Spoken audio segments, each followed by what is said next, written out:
गरीब आदमी को कर्ज की जरूरत पड़ गई, 1000 दिनार चाहिए। मैं कह चुका हूं कि दिरहम चांदी का होता था, दिनार सोने का। अब 1000 दिनार लेना है। तो जिस बंदे से उसने कहा, अगरचे वो नेक बंदा था, उसने कहा यार 1000 दिनार दे दो। तो कहने लगा कोई गवाह है तेरे पास? वो कहने लगा गरीबों का गवाह कौन होता है? हाँ एक गवाह है। कहा कौन? का मेरा रब, वो तेरे और मेरे बीच गवाह है। उसने कहा कोई कफील, अगर तू पैसे ना दे सके तो वो बाद में दे दे, या तुझे कुछ हो जाए तो वो दे दे। उसने कहा कफील भी मेरा अल्लाह ही है। मेरे पास अगर है तो रब करीम का नाम है, अगर एतमाद कर सकता है तो कर ले। बंदा नेक था, उसने कहा रब के नाम पे, रब की किफालत पे, अल्लाह को गवाह बना के मैं तैयार हूं तुझे 1000 देने। उसने 1000 दिनार दे दिया। वक्त वापसी का तय हो गया। वो चला गया पैसे लेके। उसने पूरी मेहनत की कि मैंने वक्त पे पैसे लौटाने, पूरी मेहनत भी कर ली, अल्लाह ने मदद भी कर दी, पैसे भी उस तारीख को उसे मिल गए। बाद लोगों का तो लौटाने का दिल ही नहीं ना होता। फरमाया हदीस पाक में कि तू लौटाने का इरादा कर, रब तेरी मदद भी फरमाएगा। लेकिन यहाँ बहुत सारे लोग कहते हैं खैर है, इरादा ही नहीं। तो फिर जिस तरह का बंदे का गुमान हो, रब भी उसी तरह का मामला फरमाता है।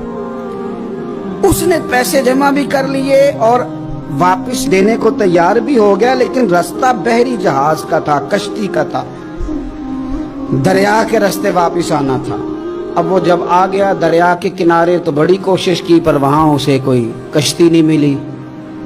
वक्त पे पैसे लौटाने हैं, सफर करना है, अब सवारी मुयस्सर नहीं है। सोच सोच के परेशान था कि मैंने तो अल्लाह के नाम पे लिए। अचानक दिल में एक तजवीज़ आई। उसने एक लकड़ी ली, लकड़ी को अंदर से खोला, 1000 दिनार उसमें भरा। बुखारी पढ़ रहा हूँ, और साथ एक खत भी लिखा कि यार मैं पैसे पहुंचाना चाहता था पर मुझे कोई चीज़ नहीं मिली, दरिया के उस पार आने, अल्लाह के नाम पर तेरी तरफ रवाना कर रहा हूँ। और ये कह के वो लकड़ी दरिया में रख दी। वो लकड़ी डूब गई है, वापस आ गया। वो जिसने पैसे लेने थे वो ऐन मुकर्ररा वक्त पर दरिया किनारे आया।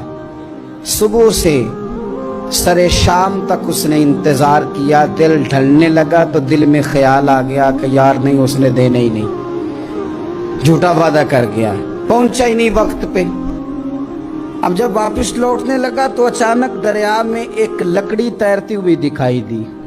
कहने लगा ले जाता हूँ, शाम को रोटियां पकाने के काम आएगी, ईंधन बना के जला लूंगा, हंडिया पक जाएगी। लकड़ी उठा के जलाने के लिए घर लाया। गुमान था कि वो नहीं आया वादा करके, अल्लाह को कफील और वकील बना के और गवाह बना के फिर भी नहीं आया। लकड़ी लेके घर गया, बुखारी है, और जब उसको चीरा ना कि मैं इसकी आग जलाऊंगा, खोला तो अंदर से 1000 दिनार भी निकल आया, खत भी निकल आया। अब जरा समझना, उसके दिल में बात किसने डाली कि तू लकड़ी में पैसे डाल दे? अल्लाह ने। उस बंदे को मुकर्ररा वक्त पे किनारे भेजा किसने? लकड़ी सिर्फ उसी के हाथ आई तो ये बंदोबस्त किया किसने? अल्लाह ने। घर जाके चीरी तो पैसे बाहिफाजत उस तक पहुंचाए किसने? तो फिर हमें भी तवज्जो अल्लाह की जानिब भी करनी चाहिए। हमारे पे दिल की तवज्जो रब की तरफ ही होनी चाहिए ना। हमें इधर उधर जाने की, देखने की, बंदों पर गौर करने की जरूरत क्या है? वो पैसे पहुंच गए, ये वहां अपनी जगह पे परेशान था। इसने 1000 दिनार और जमा किया। फिर दोबारा एक दिन दरिया किनारे आया, कश्ती मिल गई, बैठ के अपने उस भाई के पास आया। कहने लगा देखना मुझ पर बदगुमान ना होना, पैसे उस तारीख को भी जमा कर लिए थे। दरिया पे आया था पर कश्ती नहीं मिली थी। फिर मैंने ना लकड़ी में डाल के, खत डाल के तेरी तरफ भेज भी दिए थे, लेकिन आज मैं फिर लेके आ गया हूं। वो कहने लगा खुश हो जा, जिस रब को तूने मेरा और अपना गवाह बनाया था उस रब ने मेरे तक पहुंचा भी दिए हैं। जब लोग अल्लाह को गवाह बनाते हैं, रब की जानिब अपनी तवज्जो करते हैं, अपनी चाहतों, ख्वाहिशात और अपनी सारी चिट्ठियां अपने रब करीम की रहमत की तरफ रवाना करते हैं, फिर अल्लाह अपने बंदों को मायूस नहीं करता। अल्लाह अपने बंदों को नवाज देता है।